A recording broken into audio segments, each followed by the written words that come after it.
You see, this guy couldn't let me borrow his time machine. I'd go so far back in time that he'd forget he even made the shit, so I wouldn't have to give it back to him. What's going on, everybody? It's the Granddad of Granddad Woolly, and you are here again for another edition of Woolly Reviews Film Data. We got a movie review today, and we're going to be talking about a movie that just dropped today, getting a lot of attention. I had to holler at it. It poked my interest. I like the plot idea, so I thought maybe it'd be a good movie. So let's talk about it. Hollering at the movie, Project Almanac. Now, Project Almanac stars a whole bunch of people who you probably have seen, but you can't really remember who the fuck they are or don't really know their name. But it stars mostly the actor Jonny Weston, who was in the movie Taken 3, and also Sofia D'Elia.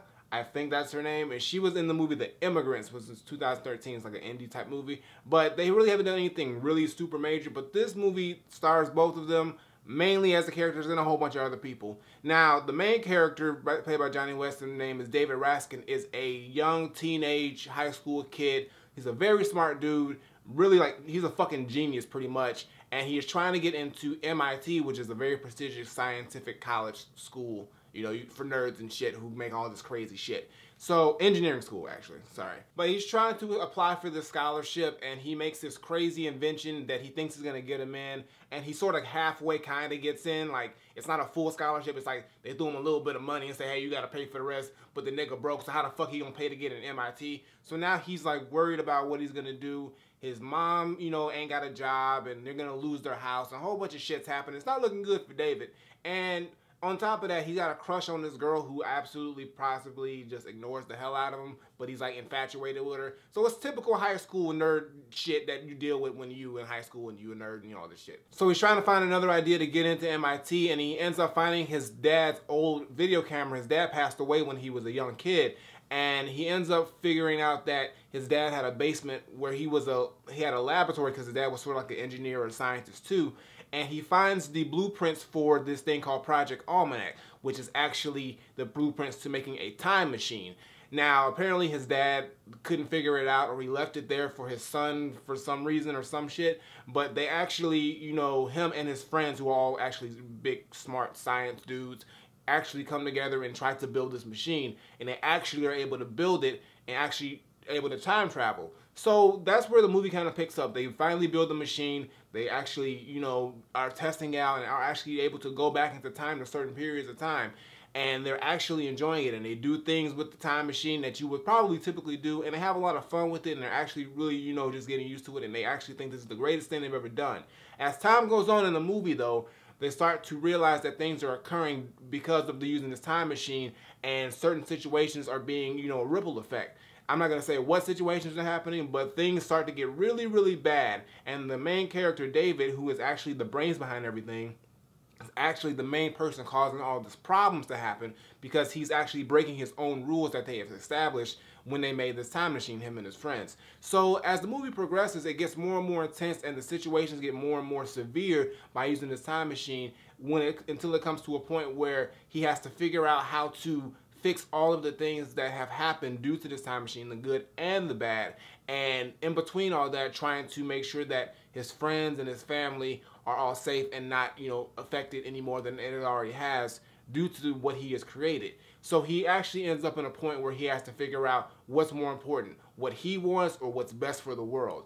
And that's kind of where the movie kind of like actually has its core, because you see this guy who actually has been down on his luck for so much longer, and now he's got everything that he's wanted in a way due to what he's able to create, and now he has to sort of make that decision of, is he willing to let that go for the sake of, making sure everything else in the world is right and how it's supposed to be and not how he's trying to be.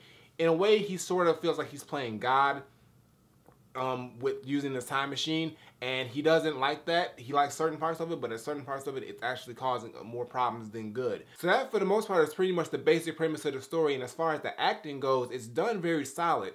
David's character is really, really, believable, and, actually being the really smart nerd, shy guy, but, he really, is just, he's kind of like enclosed in the shell, but he actually breaks out, and he has a really good love story with the character Jessie, his crush, who's played by Sofia D'Elia.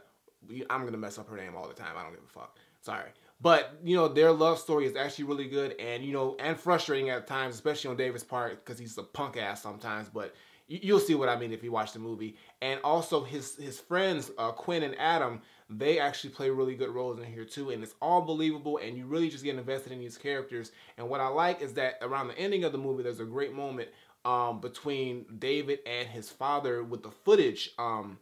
If you look at, there's a footage on the camera from David's camera, and it actually plays a role in the ending of the movie in some way, some form. You'll see, and also the very, very ending of the movie sort of has this cliffhanger moment, but it has it in a way where you kind of already can tell how things are going to play out, and it actually pays off. So for the most part, this is a really solid movie. Like, everything is pretty good. I'm pretty well done on here. The acting is done well. I like the plot. I like the story. Even though it's a time travel movie and most of them are all the same. Someone makes a time machine, they go back in time, and things happen. But the way that it personally affects all these characters and the way that they told the story is a really unique way that they did it. And I actually enjoyed the whole movie from front to back. I didn't feel like it got dull. I didn't feel like I got bored with it. I was actually really intrigued and wanted to see how things are going to play out.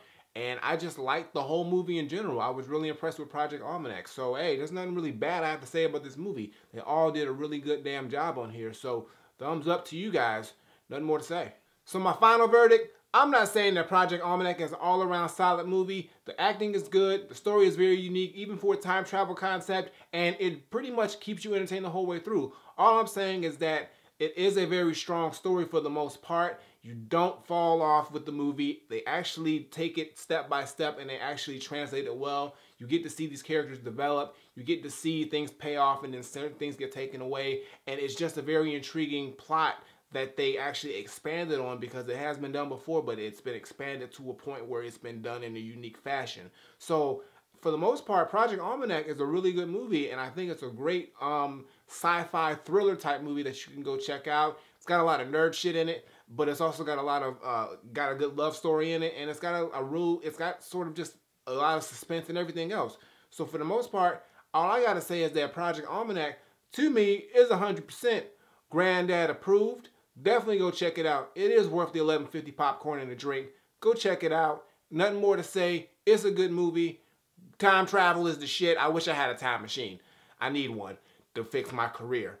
And money, you know what? I need it for everything. So, hey, if they got one of these, hook me up with one, all right?